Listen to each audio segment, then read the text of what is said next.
ایک مرتبہ کا ذکر ہے کہ ایک کوے کو جنگل کی سیر کا شوق پیدا ہوا۔ وہ اڑتا اڑتا ایک جنگل میں چلا گیا۔ جب وہ وہاں پہنچا تو اس نے دیکھا کہ ایک جگہ پر بہت سے مور جمع ہیں۔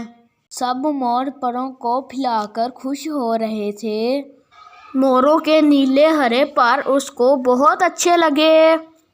اس نے سوچا کہ میں اگر ان موروں کے پر اپنے پروں میں لگا لوں تو میں بھی مور بن جاؤں گا۔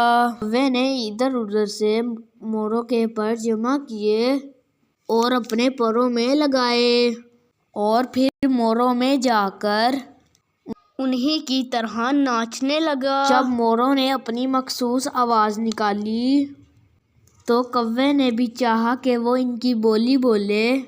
جب اس نے اپنی چونچ کھولی تو وہ موروں جیسی آواز نہ نکال سکا۔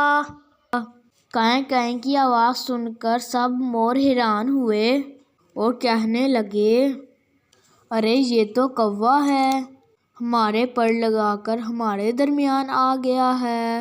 سب موروں نے اس کو گھیر لیا۔ کوے نے جب دیکھا کہ اس کا راز کھل گیا ہے تو وہ موروں سے جان بچا کر اڑا اور اپنے کووں کے درمیان آ گیا۔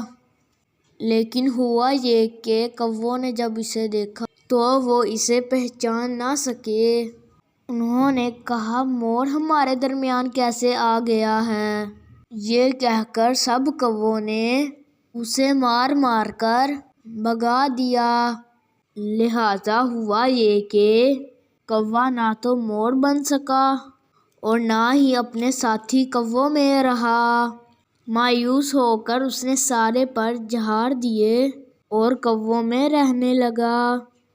پیارے دوستو، اس کہانی سے ہمیں یہ سبق ملتا ہے کہ دوسروں کی نقل کرنے کی بجائے اپنی شخصیت میں اچھی عادتیں پیدا کرنی چاہیے۔ اس پیارے سے سبق کے ساتھ اللہ حافظ۔